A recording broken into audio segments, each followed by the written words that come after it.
As a teacher, I got my first dose of the vaccine this morning. I just want to do a special shout out to Helen Chakesano and the Punahou School and the Human Resources. So I was able to do that. I also want to say that not all teachers have employer. A lot of them, teachers are self-employed. They pay taxes, estimated taxes. They have a general excise tax. Sometimes they pay rent to use a teaching space. But for those self-employed teachers, it's a little harder to be accepted to get a vaccine. So I'm going to make a couple calls maybe tomorrow to mayor's office, governor's office, state representative where my wife teaches, Moanalua Valley. So excellent. But I feel blessed, and hopefully more and more people will go through that phase. We're happy for you. Yeah. And you look great. Anyway, enough of me. Iggy, We can never get enough of you. Yes. Iggy, could you please introduce our distinguished guests Yes, let's this evening? do it the proper way. We're very, very honored and happy to welcome Anna Womack and Don Womack. I remember when, so Anna is a viola player, member of the Hawaii Symphony, and Don Womack, you are professor of composition at the University of Hawaii. When I came to Hawaii in 1997, I think I met Don first, but both of you helped me feel welcome in Hawaii and kind of show me the ropes and introduce me to the culture in Hawaii and the colleagues outside of the symphony. So we're very happy to have you here. So let me, can I ask you, we haven't had guests who have grown-up kids. We've had guests who have, toddlers or babies or young kids.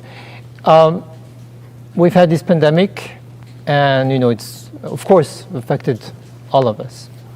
But on a lighter perspective, I guess, what is it like to spend 11, 12 months with two grown-ups, two boys who, I don't know, about 17, 18 years old, and the other one a little older. Keep going, 19 and 22. 19 and 22. Yeah. In your home for 12 months, all of four of you living 24 hours inside the home. Yeah. So I have spent a lot of time at my office at UH during the pandemic.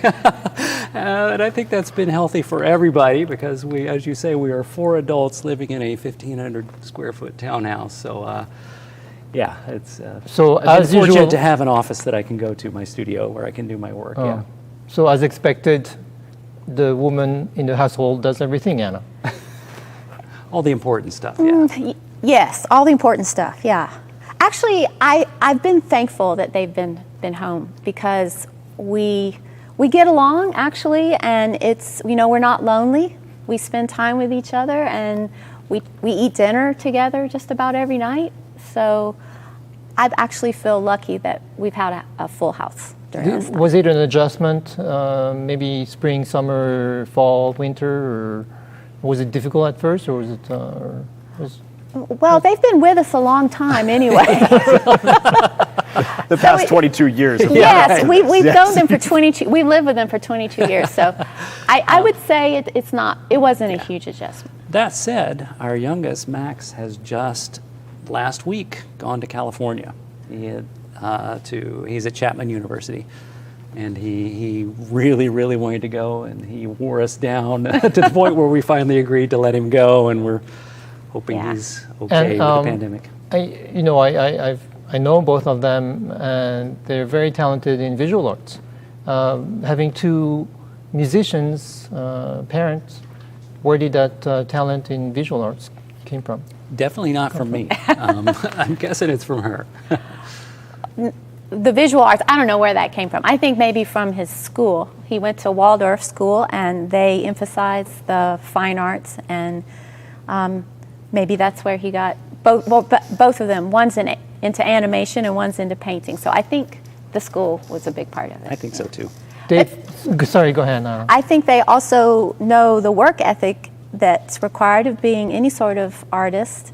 It's a lot of time alone practicing or drawing or doing your own thing, and I think they learned that from him. And from her.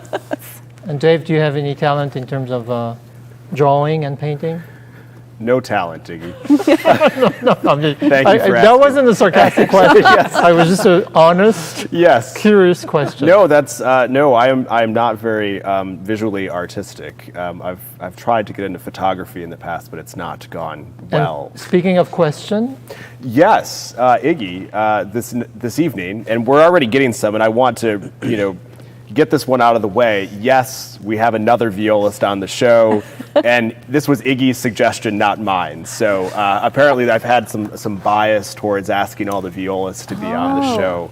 Having been a violist at one point. So, but that might influence our trivia question for the evening. That's right. That's right. And so this evening, to engage in conversation with us, you can text us at the number below.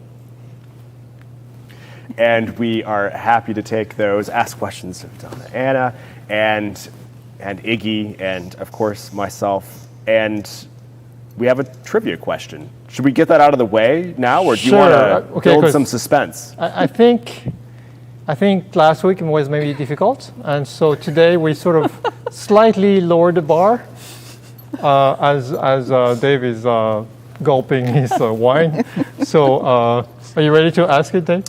Sure, I can ask the question. So this evening we have Remy wine from our friends at Hasser Wine and a charcuterie plate from Terry at Hasser Wines. Thank you for your continued support.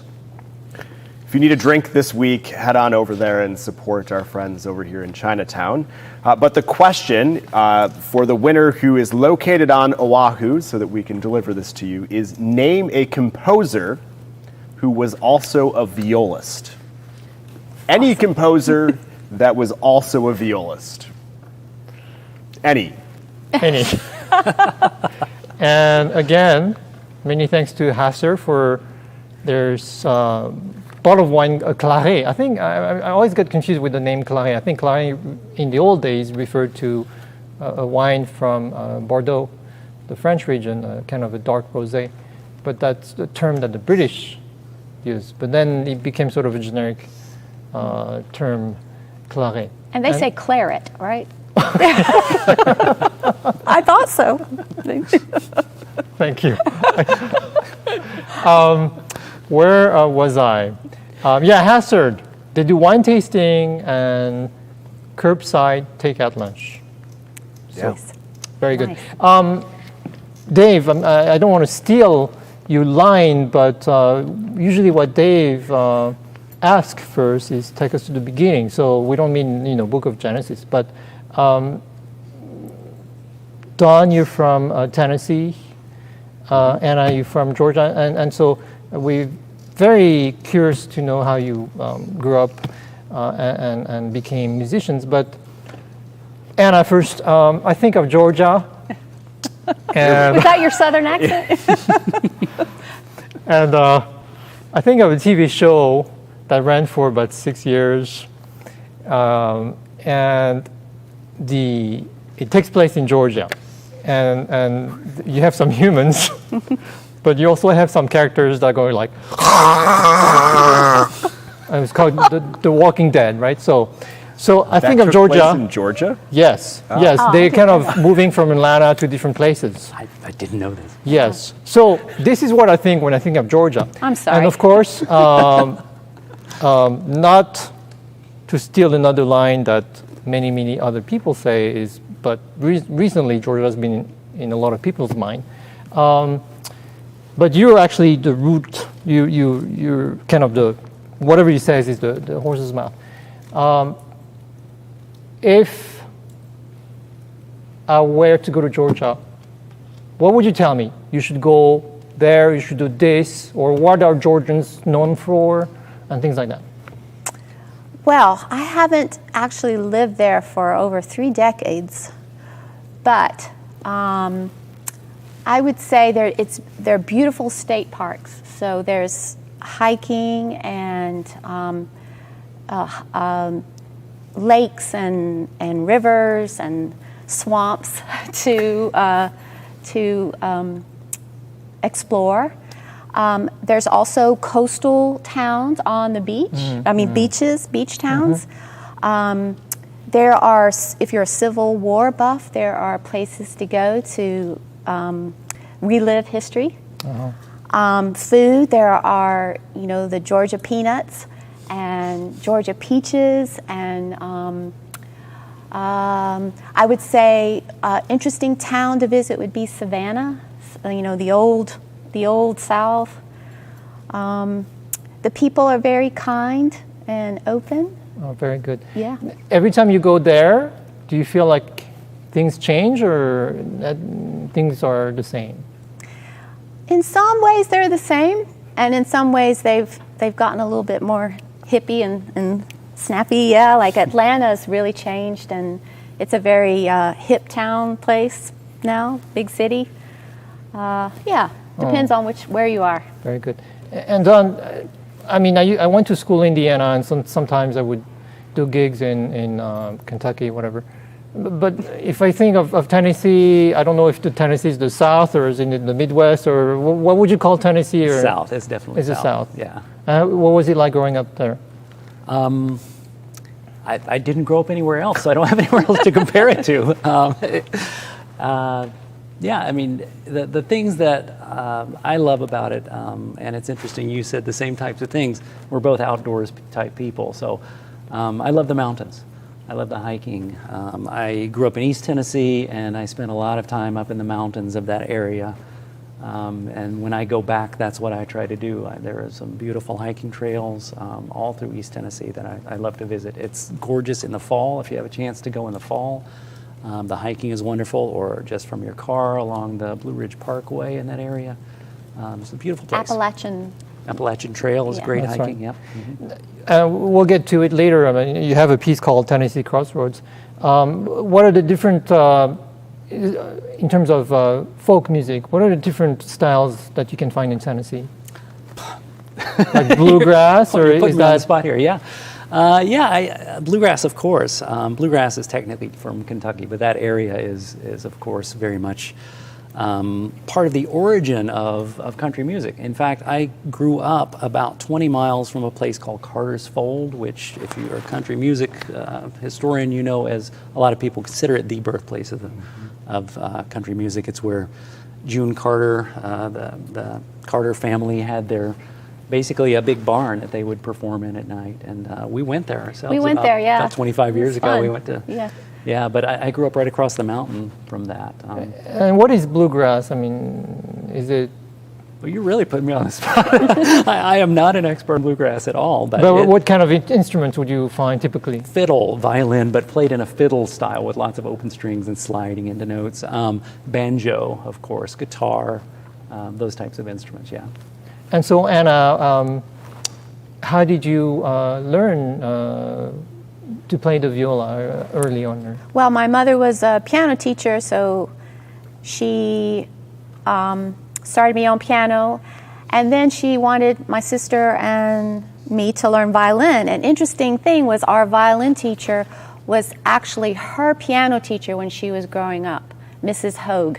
So we would go to her house every Monday and have our lessons, and yeah. But the sad part was in Rome, Georgia, where I grew up, there might have been 5 or 6 string players, 5, students like me growing up playing violin. And so there were no orchestras in the schools. And I remember one Christmas, we went to the mall and played Christmas carols. And it was 2 older people and my sister and me. So, it's not like the thriving string community here in Honolulu. Was there competition between you and your sister, or did you get along, or? We got along fine, yeah. Her sister's mainly a singer, so that. And she was a better pianist, and I was a better violinist than her, so it evened out.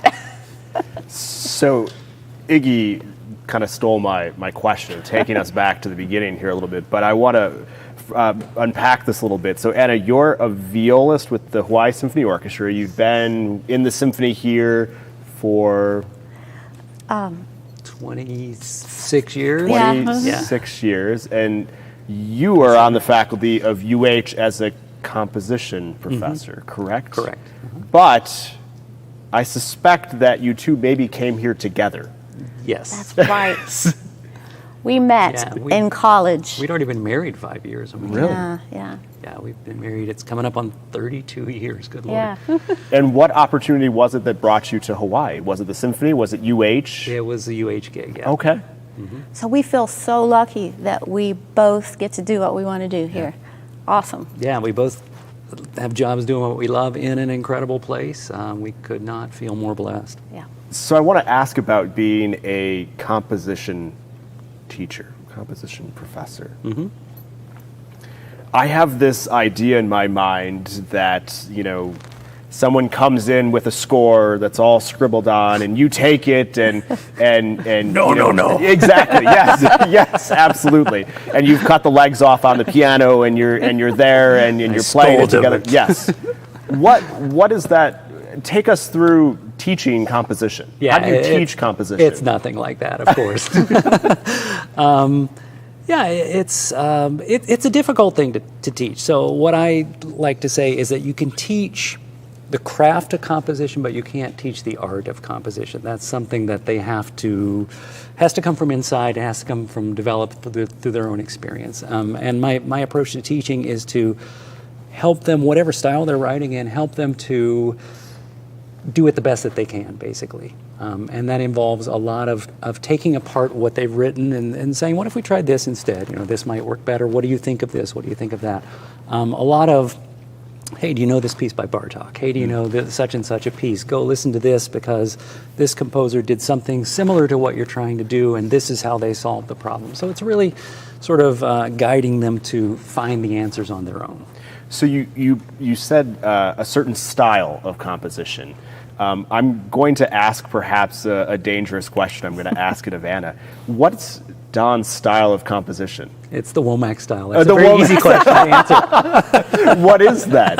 Define it. If I had never listened to your works, how would you define it? You asking me to define it? Oh. Okay. Yes, I'm interested in this answer too. I say it's very rhythmically driven, and it's very proportioned for the entirety of the piece, meaning he wants to take you on a journey. You get there and then you go away. So I think he's very deliberate about how long sections are, and they get you to this point. I think that's right. But I think the big thing is rhythm. I think rhythm. So Anna, when Don is drafting his pieces, do you get to sometimes listen to them, like previews, and what is the working relationship between a viola wife and the composer husband?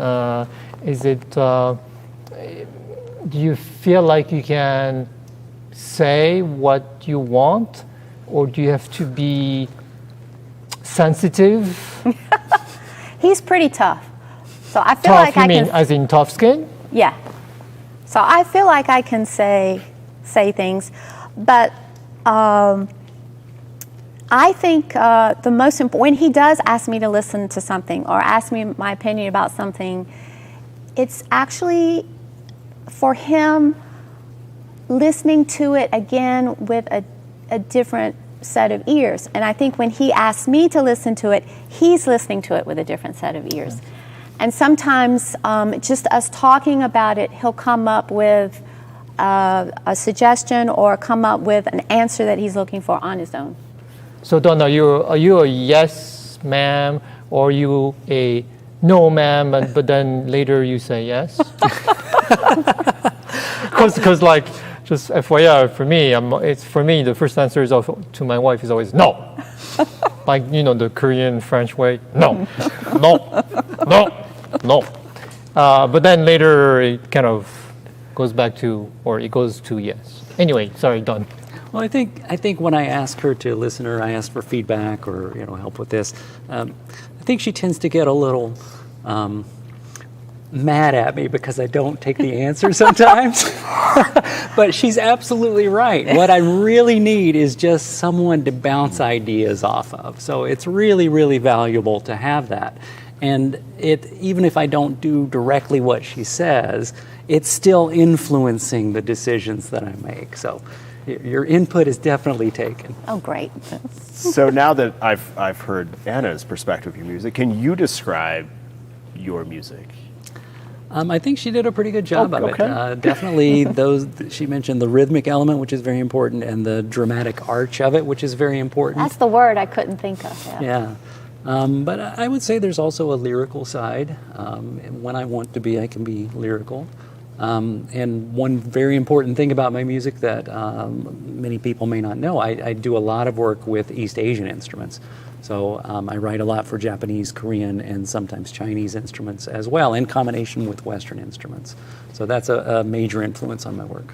And I have to say that I mean, he is my husband, and I know I'm supposed to like him and stuff, but I have to say that I am impressed with how disciplined he is in his work, and also how hard he works to learn those Asian instruments. I mean, you don't perform on them, but you understand how they work, and that always impressed me, by the way. Where does that come from? Your interest outside of traditional Western music? It comes from here, really. If you had asked me 30 years ago if I was going to be, writing for Asian instruments, what are you talking about? Being here, being immersed in this very diverse cultural melting pot, with all these wonderful cultures, sparked my interest. And there's a long history of involvement with East Asian music in particular at the University of Hawaii through the ethnomusicology program, and composers who preceded me at UH. And so I've, along with my colleagues, Tom Osborne and Takuma Ito, we have built on that history to build up the program. So it really comes from Hawaii. That's what got me into it. That's great. And sorry, go No, ahead. please, Iggy. No, and the current faculty, you've really kind of branched into that genre of course, Polynesian. Because I remember when I first came in, it was Takeo Kudo and Neil Mackay, and then you came in, and then so I feel like in my mind there's the pre-dawn and there's a post-dawn, and how the influences of Asian instruments kind of played a major part in your career. Definitely. And we've been very, very fortunate to have developed opportunities to collaborate with many of the top performers of Japanese and Korean instruments. These are world-class musicians, and we've just been really, really fortunate to develop these long-term relationships so that I'm writing pieces for these great performers. So I want to go back even further to the beginning, because I'm seeing a few questions along this line. Did you just wake up one day and say, I'm going to be a composer? Were you an instrumentalist at some point? What was your instrument? Yeah, I was a bass player, but as I like to say, I've been on parole for many years now. I came from a musical family. My mother was a musician. My older sister is a musician, so I guess it's in my blood, you could say. But I always I was more interested in creating and writing something than in performing. I'm kind of shy. I didn't really enjoy being on stage in the performing role. I'm much better suited to just sitting alone in my studio for hours on end, creating something. Is there a viola concerto? There is. There is? Yeah. Excellent. But it was not written for her. It was commissioned by an orchestra in North Carolina for another violist. Ralph Ferris was the violist. Oh, yeah. Good violist. Yeah. And it's actually, since you asked about bluegrass, again, I'm not an expert, but this piece is based on bluegrass. So it uses a lot of bluegrass elements to it, called Blue Ridge Seasons. So you mentioned that you came together to Hawaii, but actually both of you and Dave have something in common in that you all lived maybe not at the same time, or maybe yes, in Chicago. Tell us about how you got to Chicago. Anna first. Well, after we graduated from Furman University in South Carolina, where we met, Dawn started going to graduate school at Northwestern, and I got a job working at the Music Center of course, yeah. in an office, and we moved to Evanston, which is outside of Chicago, so he could start Northwestern. And even though I wasn't going to school or graduate school at that time, I took lessons from the viola professor at Northwestern, Peter Slowick, who is also your Who I studied with as well, but at Oberlin. Yeah. Yes, absolutely. So we are grandchildren or children of Peter Slowick, I guess. So Children of yes. we're siblings in the viola way, I guess. Who looks younger and younger every time I see him. I know, he does. Just complete the opposite of the rest of us. He's amazing, yeah. Yes, and energy level goes up every time. We're talking about our teacher. Yeah. So Yeah. you didn't know each other, you didn't know Dave while you were in Chicago, but you have He was common probably friends? a young child. He's a youngster. We have common friends. We have though. common friends, Yeah. yes, absolutely. And in fact, Don, you actually taught one of the members of the Hawaii Symphony, That's right. Yeah, Mark Butin, who another viola player. the principal violist. I was teaching ear training when I was in graduate school. I was a graduate assistant teaching ear training, and Mark was one of my students. Yeah. Okay, well, we love to unpack these things for our audience because this is just common language to us, ear training. But could you please tell our audience what the heck ear training is, or aural skills? Or oral thrills, yes. as we like to call it. Yes. Yeah, I wish I knew how to answer that question. that is basically, I guess the best way to explain it is to teach how to translate sound into notation and translate notation into sound. So we do a lot of you see a melody and we sight sing the melody, or we play a melody and you write down the melody, or we play a Bach chorale and you write all four voices with the chord progression, that kind of thing. That's ear training. Is that, sorry, in France we have solfège? Is We that use- similar? It's similar, yeah. So we use solfège, actually. But what is the difference between solfège We use and... the American version of solfège. And what is the American version of solfège? Solfège. Je m'excuse. Claret. Yeah.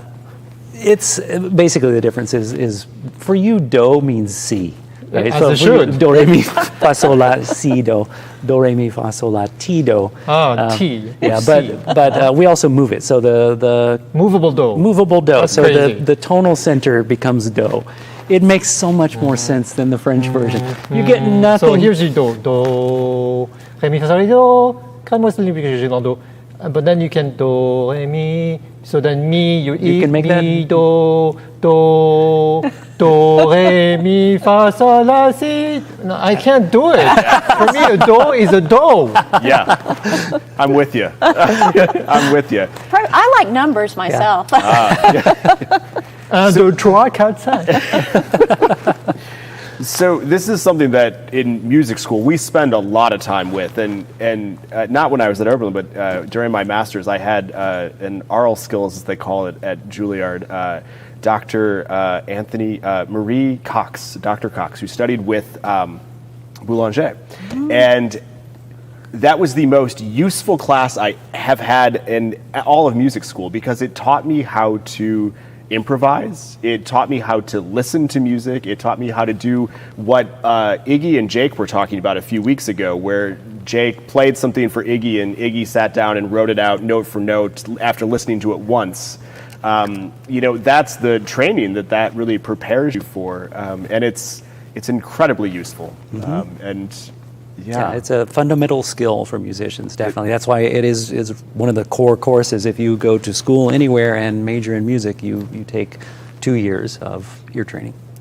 I wish we could do like a quiz and do fixed do versus movable do to hear what our audience is most interested in. I had next never week. heard of movable do until I came to the U.S.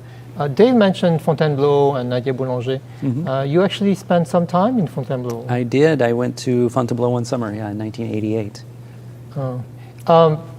Among other travels, and I was very lucky because you had me and Tom join you guys, but the two of you spent a whole year in Japan. Was that what grant was that? Fulbright. Fulbright. So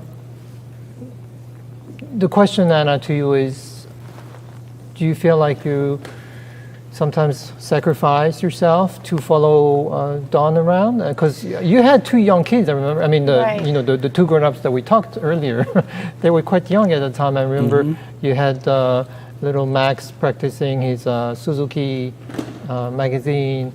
Magazine one. Suzuki magazine is like one. Book one of Suzuki. And did you move? I'm sure you were fully supportive, but was part of you like, I have to follow Dawn and be supportive? Absolutely, yeah, absolutely. But every time I've done that, it's been awesome. So I feel lucky, and he's taken our family on lots of adventures, and we hope that we may go on another one soon. We'll see.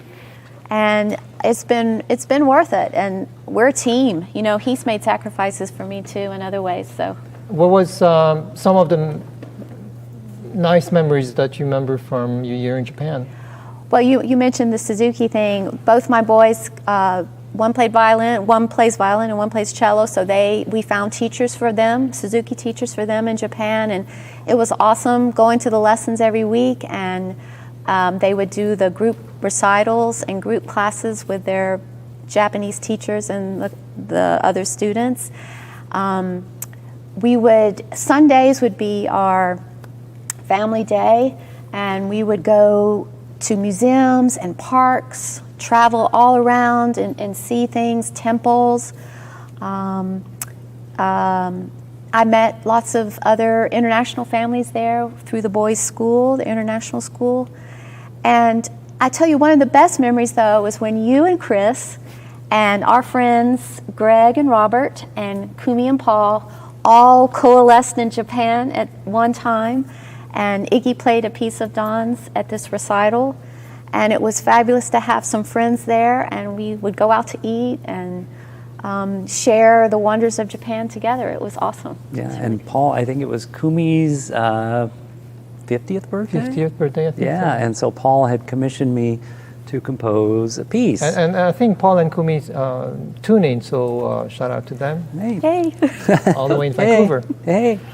So that was it was a total surprise. Kumi had no idea, and so we unveiled this piece, and Iggy performed it along with Tom Rosenkrantz was there, right? He was, yes, absolutely. And I remember Kumi just being in tears. She was so overtaken with it. Anna, you just talked about the Suzuki program. Are you a Suzuki teacher? I am, yes, I use the Suzuki method when I teach, yeah. And I tell you, I learned so much from going to my son's lessons.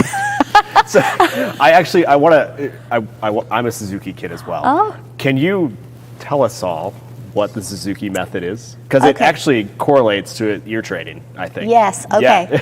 Yeah. Absolutely. So the Suzuki method is Dr. Suzuki discovered that it's based on the mother tongue method, which means that all children learn to speak the language that they hear all the time. So he figured out that if you play music to a young child over and over again, they will pick it up and repeat it just like they repeat words that they learn talking with their family. So the one of the fundamentals of the Suzuki method is constant listening.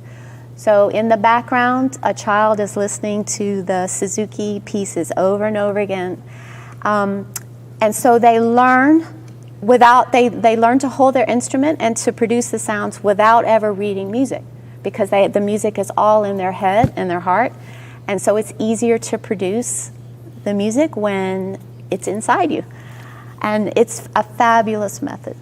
That's a really great description of that. As someone who spent 18 years of their life in that, I'm not sure I could have described it as well. And there's also some roots to Hawaii here with the Suzuki method and Dr. Suzuki and kind of bringing this to the mainland back when it was first coming to the U.S., which is really quite interesting. Dave, can I ask you? So since you're a Suzuki kid and so is Anna, how do you reconciliate or work both the Suzuki method, where you absorb a lot, you immerse yourself in music, but at the same time what Don was talking about, which is the important ear training?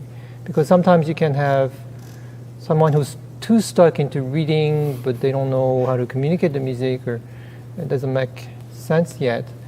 And on the other side of the token, sometimes you have students who can play by ear very well, but at some point they are a little stuck because they can't read music. How did that? How did you do? That was me. I was a slow reader. I don't think so. No, I just learned to do everything by ear, and I was very slow to learn to read music because of that. And I started the Suzuki method when I was 2. Wow. And that's part of the idea behind the Suzuki method, is that you can start at a very young age because you don't need to, be potty trained or speak. And the kids don't have any choice either, so it's better you start them young. Right. But I think that there's aspects of that. Like I remember, when I would go to sleep at night, it's like the Suzuki Book 1 tape would go in, and you'd fall asleep to that, and that may have ruined me to this day, not being able to fall asleep without something, without Twinkle playing in the background. But it really wasn't until really doing ear training and really that came full circle, that I was able to hear something, understand harmonically what it meant, and then be able to translate that to the page. So Did you play piano too, or? I did, yeah. But and that helps, It right? does, yeah. Not as yeah. I think the students who start an orchestra program early too, then they have to learn to read, and I think that's a great incentive. So I love that combination of an early Suzuki student and then get them in the orchestra programs right away. Yeah. See, I was just the opposite. I learned the traditional method, and so I learned to read right off the bat, and I felt like my ear suffered. That it was I have to work really hard to play by ear, but so it's a trade-off either way, I guess. Yeah. It is. Yeah. Don, we were talking about immersion and absorbing music, and we were talking about, in your case, how you immerse yourself in Eastern culture, I guess. I mean, quote-unquote Eastern culture, but if I'm looking at your path, growing up in Tennessee and writing music that has bluegrass influence, and then you move on to Chicago and then Hawaii, and so everywhere you've been influenced by the local culture. Do you feel that your mind is very flexible and that you absorb, that your mind is very malleable in compared to maybe other composers who, wherever they are, they don't really use the local language?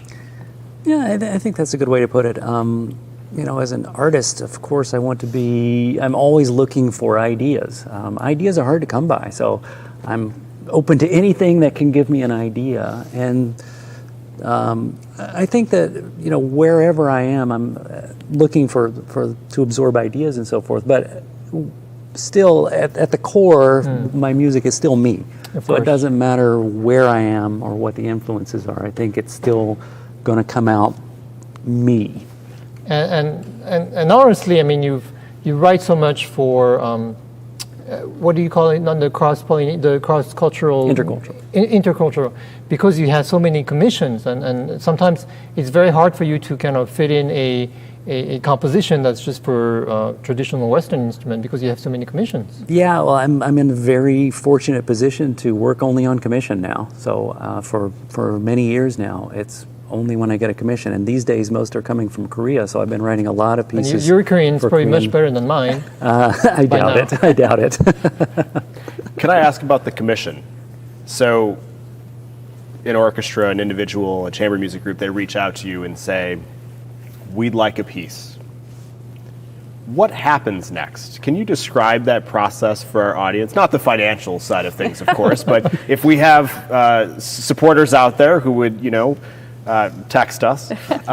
But no, from the practical side of things, what's that like? What's the timeline like? Can you have a symphony for us next Friday? It's funny you ask that because I have just finished a piece for the National Orchestra of Korea. I mean, literally today I finished this piece.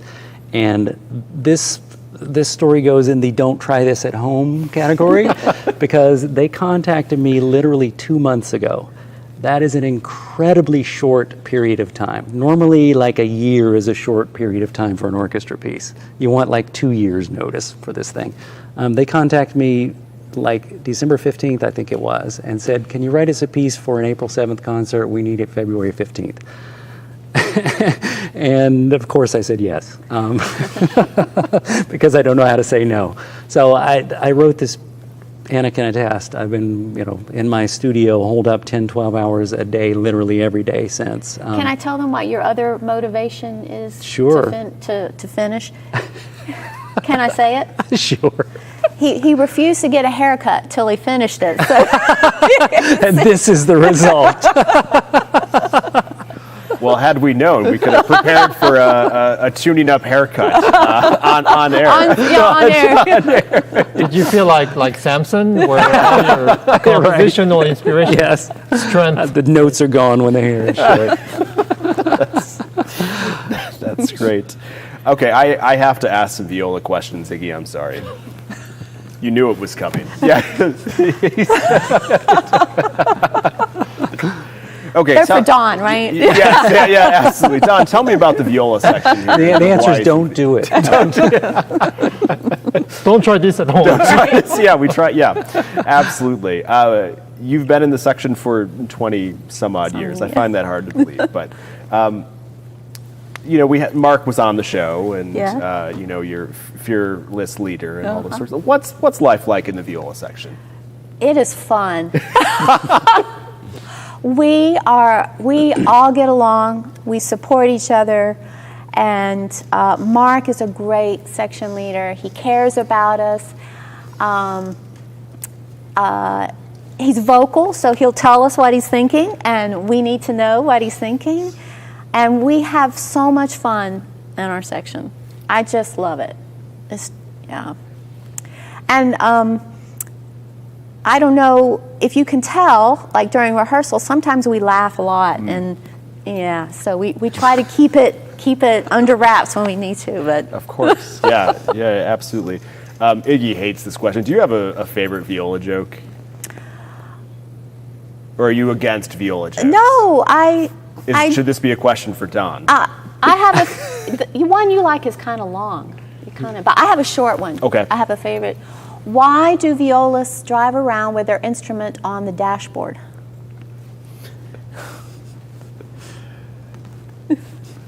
I'm afraid to give my answer. Yes. Okay, so we can park in a handicapped spot. Oh. Is that bad? I was gonna go with always lost GPS. Don, yes? Sorry. Yeah, no. Iggy's I was gonna change the subject completely. Please. Well, no, actually, it's not completely change the subject. But do we have any good answers for our trivia question? We do. Thank you, Iggy. And I'm sort of like picking one of my favorites here because we had some really good ones. But the first answer that came in was a correct answer, and we're going to go with this. And that's from our friend Mari.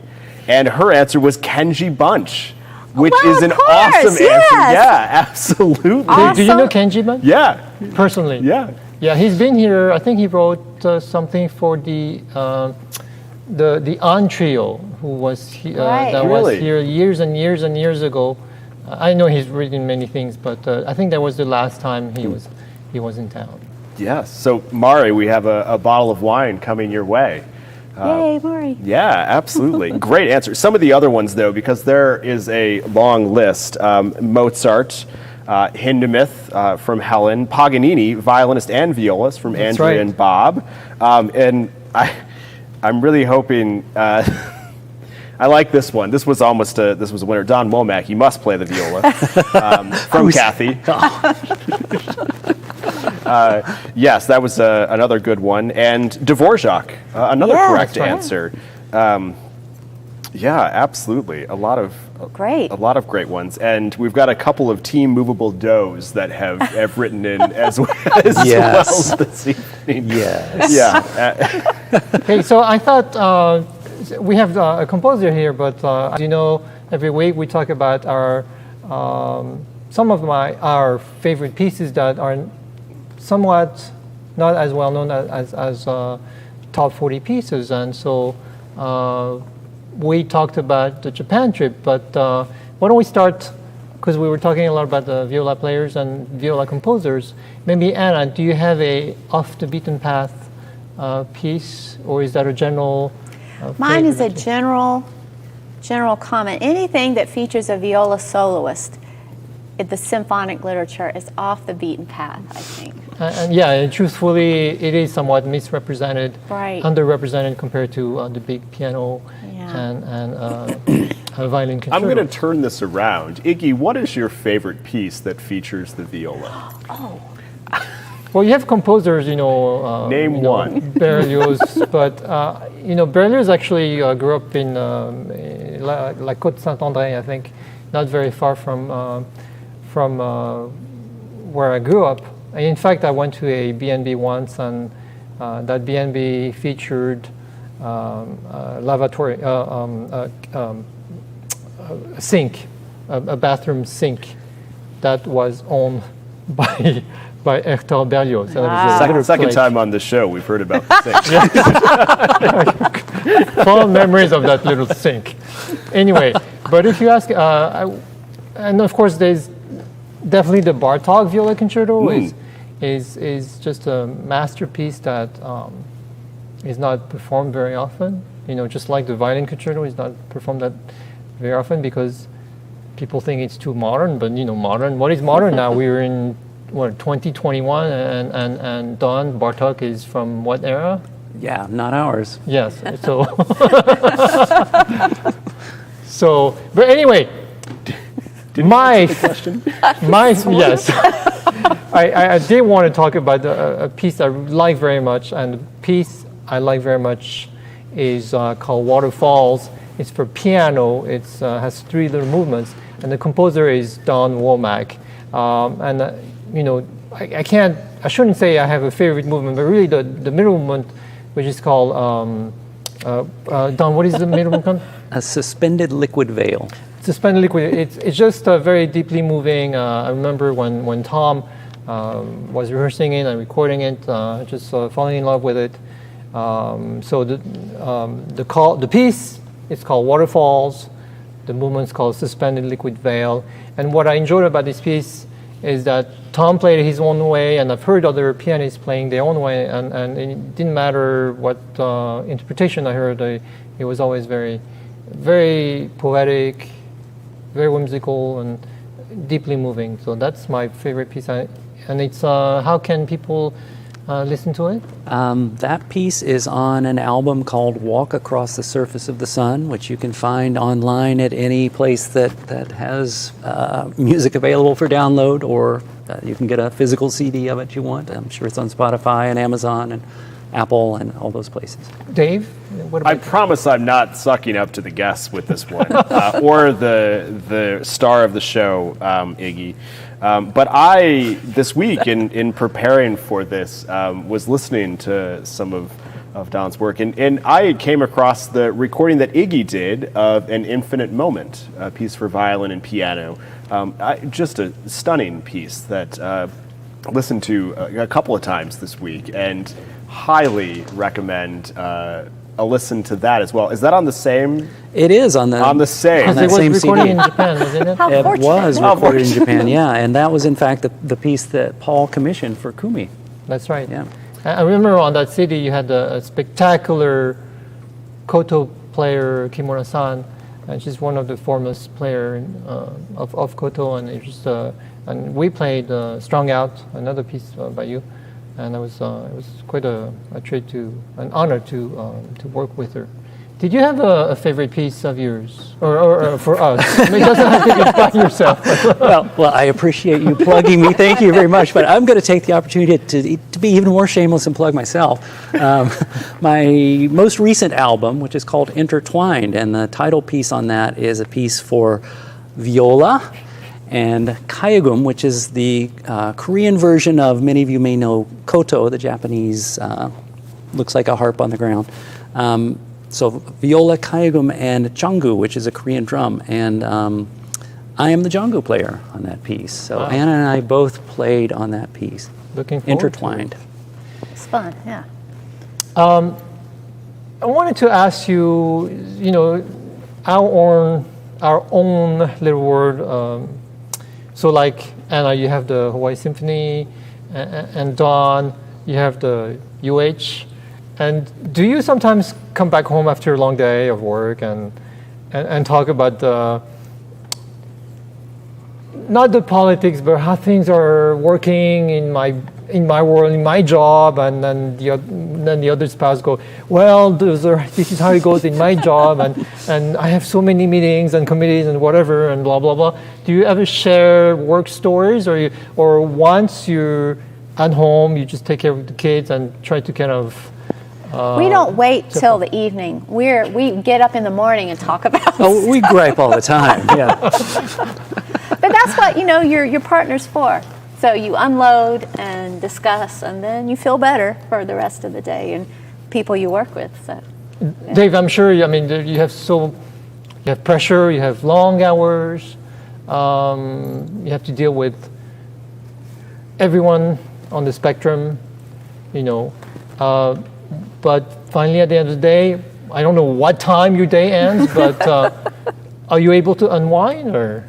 Yeah, it's a lot of walks with the dog, and I inherited this from my father, and my wife calls it the Moss Death March, because we just go out and I will walk, and walks are long, and they're supposed to be long, and that's kind of how I clear my mind and talk through the day with my wife. But yes, we don't wear heels anymore because of the Moss Death March, because you never know how long they're going to last.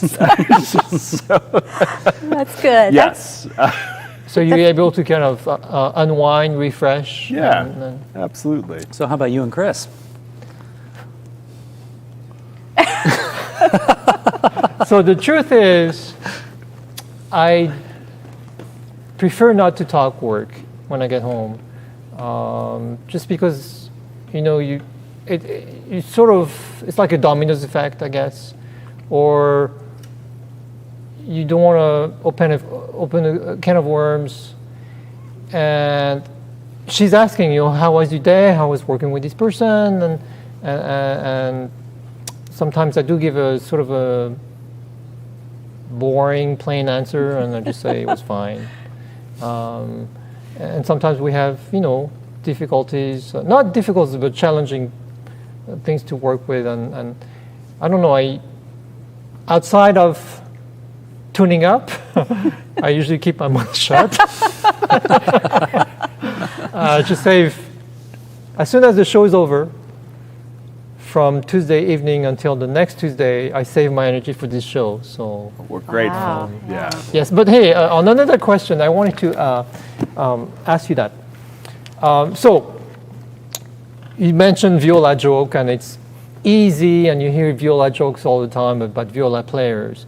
And then 20th and 21st century composers, people go like.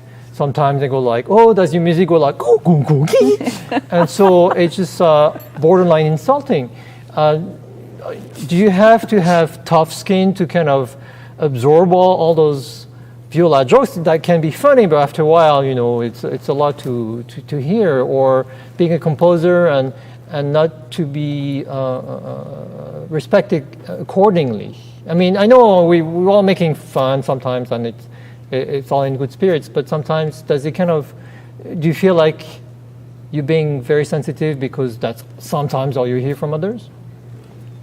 Anna first. I guess it doesn't bother me. You know, I own it in a way, and kind of it's motivation to prove people wrong. That I can not stay lost in a symphonic, rehearsal. I do know where we are, and I can make a nice sound on the viola. So, yeah, and there's some people you're never going to change their mind. So why bother? Just and I do the best. Make me the best that I am. So yeah, it doesn't bother me, I don't think. And I guess, Donnie, it's a little bit like I love modern art at the museum, and I would much rather look at modern art than the great Rembrandt or Vermeer. That's where I feel more affinity. But I guess sometimes listeners of classical music, they would rather hear Mozart or Beethoven. But what's your point on trying to tell them that you're equally worthy to hear? Well, nutritionally. I mean, people of your generation. You just compared me to Mozart and Beethoven. How can I possibly answer that question? I think the music of previous eras is very important, of course, and a lot of it is just gorgeous, beautiful music, and it should be performed still. But I think it's important to understand that you have to. Music is a living art. If you only perform works of the past, it becomes a museum. It ossifies. It becomes uninteresting. So I think that it's important for audiences to understand that it may be difficult to get into new music. That is nothing new. That has always been the case. At any historical period, Beethoven, the audiences of his time didn't get you listen to a piece like Grosse Fuge, some of his late works, he was, they must have thought he was nuts. What is this stuff, right? So you've got to realize that the stuff that we think of as, foundational repertoire of the Western canon, a lot of that was not well received in its time. Very much like a lot of music today. Who knows what is going to, emerge as the lasting music that's being written today? But it's very likely that it is not necessarily being understood in the way that it will be 50, 100, 200 years from now. So it's important to understand that as audiences, we have to, engage with new music in order to create an atmosphere that will bring about the repertoire that will last into the future. This is a wonderful jumping off point for the easiest question I'm going to ask all night. To you both, and in no particular order, what does the future of classical music look like? What does the future of the Hawaii Symphony Orchestra look like here for our community? What's your take on that, where we are right now with what we've been through for a very challenging 11 months?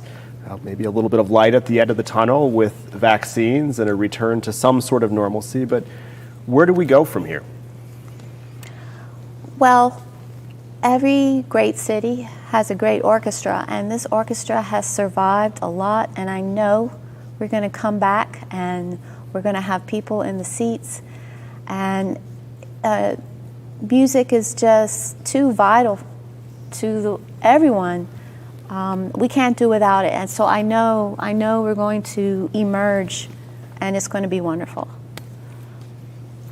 Yeah, I think that it's really important for the pandemic. Of course, has really exacerbated trends, but the trend of losing audiences is something that's been going on for a long time, and I think it's really important that we do our best to educate people as to the value of live music, because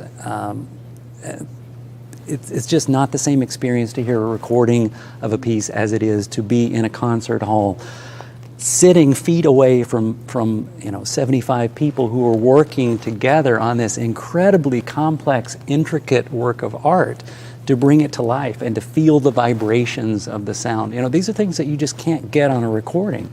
Recordings are great things for disseminating music widely, but to really experience it deeply, I think you have to have live music. That it's an experience that can't be matched in any other way.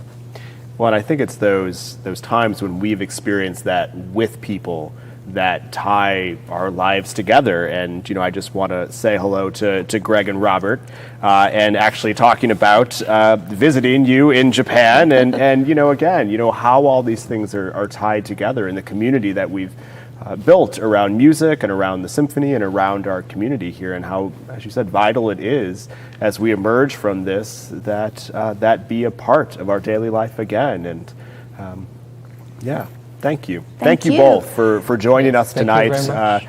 Iggy, it's always a pleasure. Always a pleasure, Dave. Next week will be something New? Truly special. Another set of special guests, I understand. Stay tuned. Stay tuned. Stay tuned. I want to thank you all, of course, for joining us this evening and continuing to create community with us. We're getting a lot of questions. What's going to happen in February, March, April, May? We're playing out the scenarios right now, and I'm excited with where we're headed at the moment. And we can't do it without your support, and we're grateful to have you along with us. And we'll go from there. Iggy, any final words? Just thankful to be here. Thankful for all of you to listen to us and viewing us. And I hope you appreciate all our guests every week, because they're wonderful to have and wonderful to hear their stories. Yeah. Thank you for having us Yes, thank and you for inviting including us. us in this project. It was fun. Yeah. Well, thank you. We look forward to seeing you on stage and hearing some of your next compositions. So thank you again, and we'll see you next week here at 7:30 p.m. for Tuning Up with Iggy and Dave. Thank you again for your support.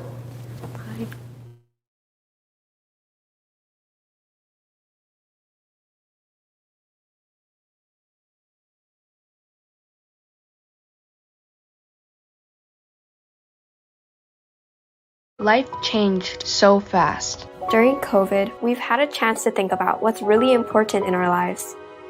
The arts are an expression of what it's like to be human. To feel, to help us make sense of our world. Does it mean anything if no one sees it? Training and dedication are stronger than any virus. We all need to express ourselves. Keep doing the things that make you happy. So when the lights come back up, We'll all be ready. For the last 24 years, your nonprofit Historic Hawaii Theater has helped millions of people explore and experience the wonder of music, theater, and culture. From school plays to Broadway shows, from the Brothers Kaz to the Beach Boys, we've transported you from Hawaii to the moon and back. Won't you become a member today and help preserve this last remaining historic show palace? Go to hawaiitheater.com. Become a member today. We can't do it without your support. Mahalo.